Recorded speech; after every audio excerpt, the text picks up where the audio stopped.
평택시민 마실물 위협하는 윤석열 산단 전면 재검토하라.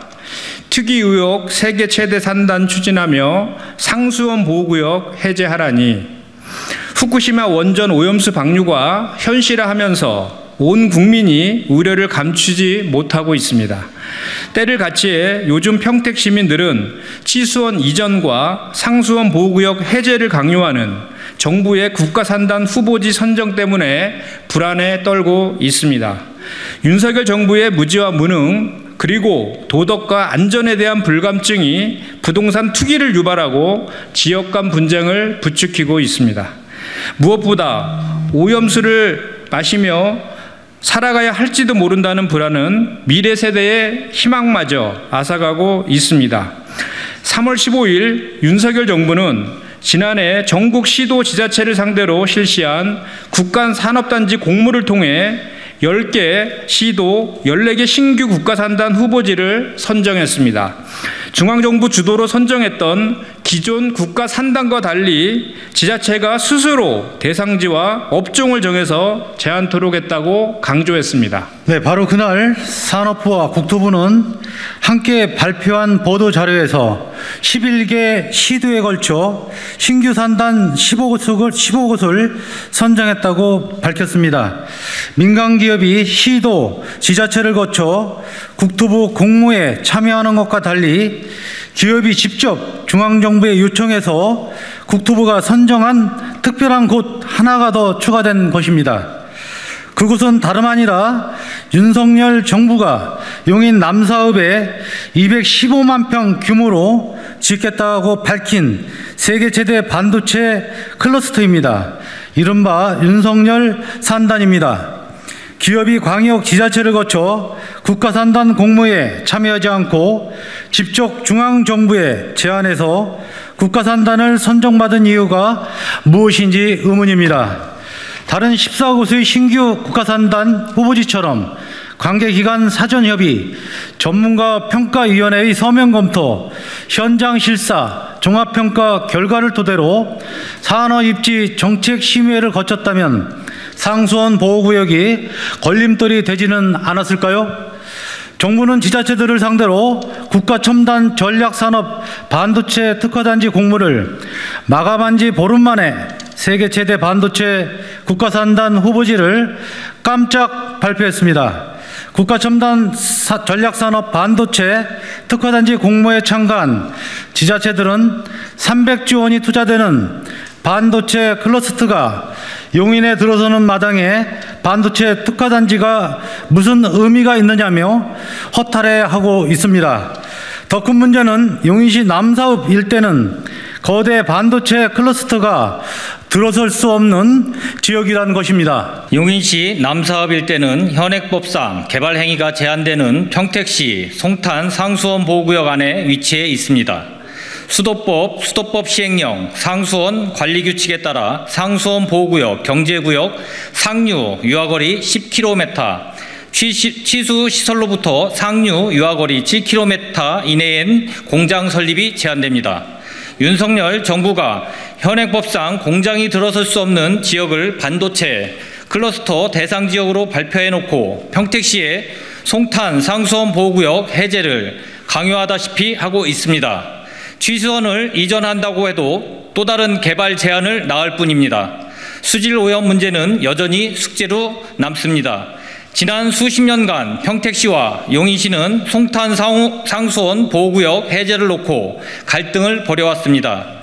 송탄 상수원 보호구역으로 인해 용인시 면적의 15%가 넘는 땅이 개발 제한 지역으로 묶여있기 때문입니다. 특히 반도체 클러스터가 들어설 땅의 상당 부분이 상수원 보호구역입니다.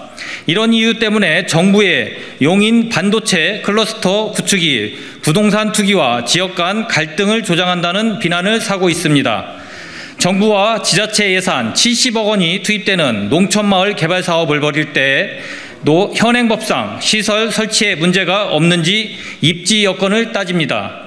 하물며 300조 원이 투입되는 거대 산업단지 조성 공사를 추진하면서 상수원 보호구역과 같은 기초적인 것조차 따져보지 않았다는 것은 납득하기가 힘든 일입니다. 윤석열 산단이 땅 투기 의혹에서 자유롭지 못한 것은 이런 이유 때문입니다. 실제로 정부가 기습적으로 용인 반도체 클러스터를 발표하자 주변 아파트 값이 급등하는 일이 벌어졌습니다. 그렇지 않아도 기존 용인 반도체 단지로 인해 평택 시민들은 물 걱정을 하고 있는 처지입니다. 용인시 원산면에 위치한 SK 하이닉스 반도체 산단은 매일같이 37만 톤의 방류수를 평택호로 흘려보내고 있습니다. 용인시 남사읍 일대에 윤석열 산단이 들어서면 추가로 63만 톤의 방류수가 평택시민 취수원이 자리한 진이천과 안성천을 거쳐 평택호로 흘러듭니다. 현재 반도체 생산에 사용되는 화학물질 300여 종 가운데 관리되고 있는 것은 120여 종에 불과합니다. 나머지 180여 종은 공개되지 않고 있는 실정입니다. 그래서 수도권에 대규모 반도체 산단이 들어서야만 한다면 방류수 배출구인 평택호와 최대한 가까이 있어야 한다는 얘기입니다. 아시다시피 반도체 산단은 엄청난 양의 물을 사용하고 24시간 전기를 사용해야 합니다. 그런데 윤석열 산단 입지는 이에 부합하지 않습니다. 새로이 들어서는 용인 반도체 산단에 쓰이는 하루 80만 톤의 물을 조달하기 위해 팔당댐 추가 방류와 함께 전례 없는 수력 발전용 화첨댐의 상시 방류까지 거론되고 있습니다. 알리100 달성을 위한 재생에너지 시설을 설치할 수 있는 공간조차 부족한 실정입니다. 윤석열 정부와 여당은 국민에게 후쿠시마 원전 오염수를 처리수라고 말하며 별 문제없다는 안전 불감증을 드러내고 있습니다. 이대로 가다간 정부 여당이 밀어붙이는 윤석열 산단은 시민 건강을 위협하고 땅 투기 의혹과 지역 갈등을 조장하는 재앙을 초래할 것입니다. 정부 여당은 이제라도 윤석열 산단을 전면 재검토해야 합니다. 미래 세대의 희망을 앗아가는 일을 정부가 나서서 벌여선 안 됩니다. 정부가 법을 지키지 않고 지 자체의 시민의 건강을 위협하고 고통을 안겨다 주는 일을 강요하는 해괴한 일에 더 이상 몰두하지 않기를 바랍니다. 그렇지 않고 계획 단계부터 많은 문제를 낳고 있는 윤석열 산단을 계속 고집한다면 시민과 야당이 나서 폐기할 수밖에 없습니다. 정부는 지난 1일 녹조 종합대책을 발표했습니다. 이에 농민들이 걱정하고 있습니다. 마치 MB 정부가 하천변 친환경 농가를 몰아내고 4대강 사업을 밀어붙일 때를 연상케 하기 때문입니다. 환경운동연합은 녹조를 해결하는 대책은 4대강 보를 없애서 느려진 유속을 드높이는 것이 핵심인데 이에 대한 언급은 없다고 지적했습니다. 손바닥으로 하늘을 가리려는 것과 다름없는 일입니다. 수질 오염을 이유로 농민을 몰아세우는 정부가 대기업 공장을 짓겠다며 지 자체의 상수원 보호구역 해제라는 부담을 떠안기고 있습니다. 국민 안전은 아랑곳 없는 윤석열 산단은 미래에 절망을 가져다 줄 뿐입니다. 윤석열 산단은 무리하게 밀어붙여선 안 될 일입니다. 현행 법과 여러 가지 조건, 무엇보다도 국민 안전을 도모하고 땅 투기와 같은 부작용을 최소화하는 쪽으로 재검토해야 합니다.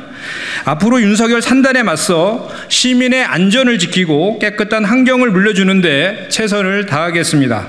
여러분의 많은 관심과 격려 부탁드립니다. 2023년 6월 26일 더불어민주당 평택을 지역위원장 김현정.